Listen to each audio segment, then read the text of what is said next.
Okey, hari ni kita nak buat projek, nak buat petok untuk tanaman kita ke. Kita nak buat petok kiri kanan lah. Tengah tu untuk kita jalan.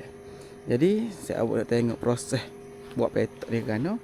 Okey, jom. Let's go. Kita sama-sama buat petok dia dah. Okey.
Dah hari tadi.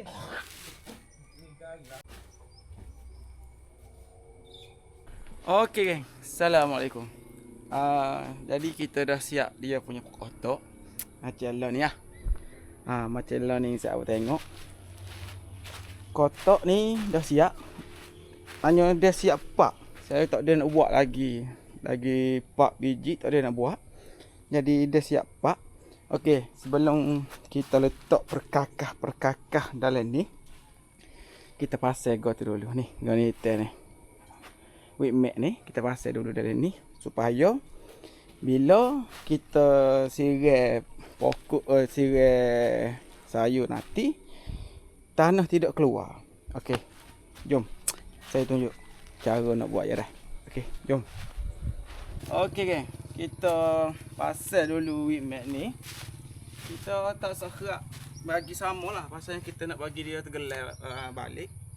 Pasalnya kita nak letak macam pisau, lepas tu daunnya lagi, daunnya kering lah. Jadi kita kerat sikit lah. Bismillah.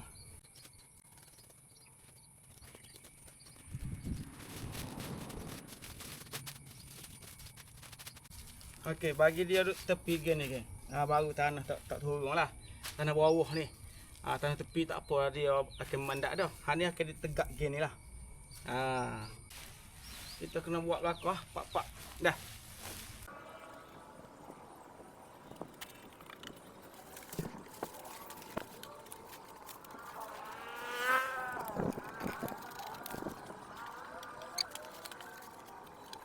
Dah. Jadi kita boleh kerak pisau. Kita kerak pisau tu kita tak boleh kerak panjang-panjang dah. Kita kena kerak bagi-bagi dia acu. Jom kita buat lah.